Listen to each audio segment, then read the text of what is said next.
Probably only maybe 10 traditional stick makers, maybe 15 left in the world.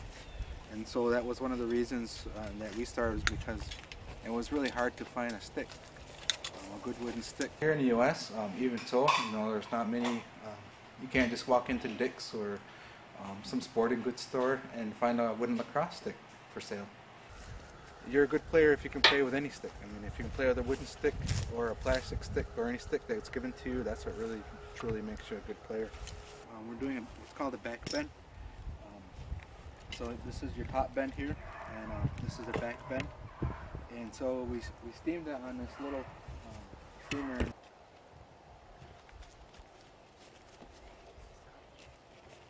We had these new pieces made up here to retain the back bend, it's called. When you steam wood, it's almost like getting a perm for your hair.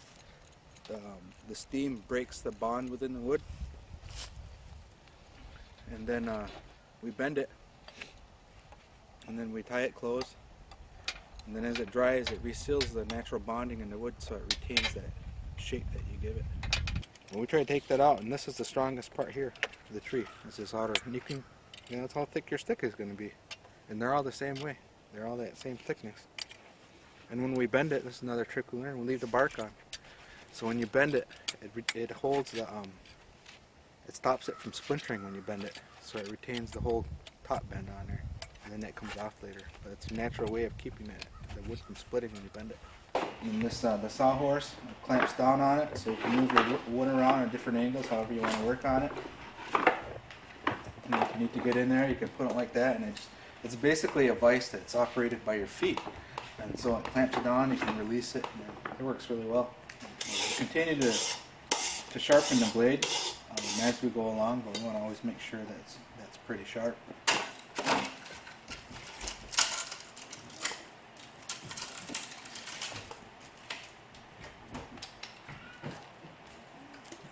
Cut down a little tiny strip to fit it through the holes. So it'll be about 2 inches long for each side. I'm using an X-Acto knife. These are pretty sharp. I've cut myself at least 100 times on these.